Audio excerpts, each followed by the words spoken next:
1972 में यौम मई को पहली दफ़ा सरकारी छुट्टी दी और पहली मरतबा यौम मज़दूर पाकिस्तान में मनाया गया। भुट्टो ने 8 घंटे काम को कानूनी तहफ़्फ़ुज़ दिया, कानून साजी की, ओवर टाइम डबल रेट पर मुकर्रर किया और ये जो सोशल सिक्योरिटी के इदारे हैं ये भी बनाए। फैक्ट्री का के बल्कि यहाँ तक कि फैक्ट्री के सालाना मुनाफा में 5% हिस्सा बोनस की शक्ल में मज़दूर के लिए रखा।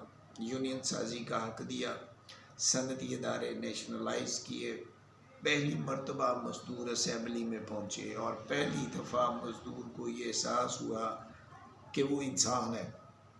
रोटी, कपड़ा, मकान और तालीम उसके लिए भुट्टो ने ज़रूरी करार दी। बहरहाल कोई माने या ना माने, ये हकीकत है कि पाकिस्तान में सबसे ज़्यादा मज़दूर के लिए अगर किसी ने काम किया है तो वो ज़ुल्फ़िकार अली भुट्टो है।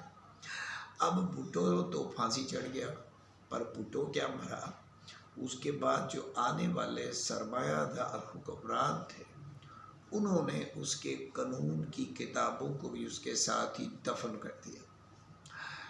कानून यूनियन साजी का हक देता है।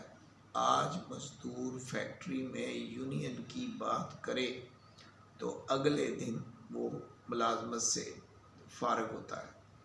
भुट्टो ने यूनियन का हक दिया, सेठ ने यूनियन का डर दे दिया।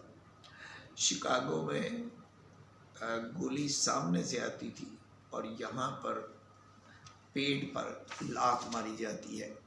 भुट्टो ने नाजरीन मज़दूर को ज़बान दी, सेठ ने मज़दूर की ज़बान ही काट डाली। सियालकोट, लाहौर, कराची, फैसलाबाद, इन सब के सरमायादारों का सबसे गंदा गलीज़ हथियार वो है ठेकेदारी सिस्टम।